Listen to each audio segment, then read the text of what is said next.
ابن القيم فرمي ومن تدبر أغذيته هركس سيري خواردني بيغمبرك صلى الله عليه وسلم تشتكي ورونا بيته يكم لم يجمع قط بين لبن وسمك بحياتي بيغمبر صلى الله عليه وسلم شير أنا من يكان يعني شير لقل ماسية أبدا نيخواردو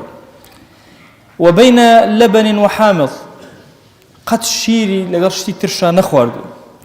وبين غذائين حارين ولا باردين دو خواردن که هردو كان بهز بون و ماده گرمیان زور بو به یا هردو كان هواج بون و ماده سردیان زور بو به پیغمبر صلی الله علیه وسلم قد نخوارد دو ماده نخوارد و که هردو كان بابلان هردو كان تفد بن هردو كان ترج بن هردو كان شیرین بن پیغمبر صلی الله علیه وسلم لوانا خوی پاراستو دو ماده نخوارد و که هردو كان بیت مایی اوی که انسان بابلان سکی بگریتەوە دوو مادەشی نەخواردووە کە ئیسهالیکە ئەبەدەن اینجا هیچ کاتێکیش نەبووە مادەیەکی لەم و لەو بەکاربێنێ هەوڵی داوە ئەو شتانە بەکاربێنێ کە سەریع الهەضمن زووتر بە ئاسانتر لە سکا تێر ئەبن زوو بابلێن سک ئەتوانێ زاڵ بێ بەسەریانە ئەفەرمێ بەڵام قەت نەهاتووە هەردووکیان تێکەڵکە شتێک کە بەطیئە هەزمکردنی زەحمەتە دانەیەکیش ئاسانە پێکەوە بیان خۆن یەکێک لەو شتانەی کە زۆر گرنگە پێغەمبەر صلی الله عليه وسلم لە هیچ مادەیەکە شتی برژا و کوڵاوی پێکەوە نەخواردو مثلا لە یەک کاتە ئەبەدەن نەبووە گۆشتی برژا و کوڵاویش پێکەوە بخۆ قەد نەبووە پێغەمبەرگیان صلی الله عليه وآله وسلم لە هیچ مادەیەکە کە ئەڵێن هیچ مادەی تەنها گۆشت مەبەز نییە مثلا مریشکە مثلا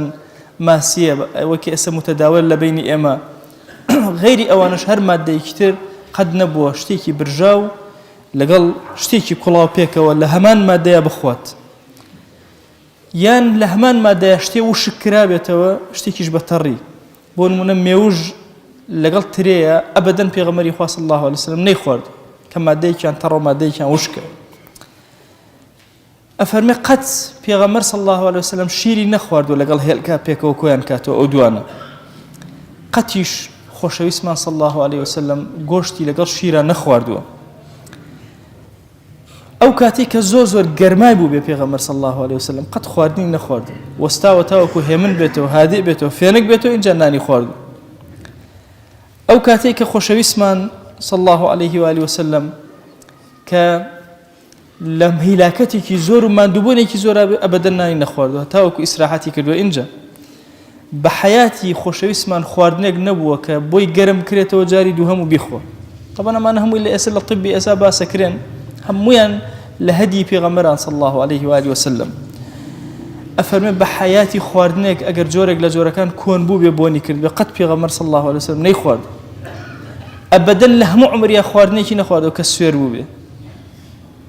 دەستی نەبەر بۆ خواردنێک کە حەدی خۆی زیاتر خوێ تێکرا بێ مالح بێ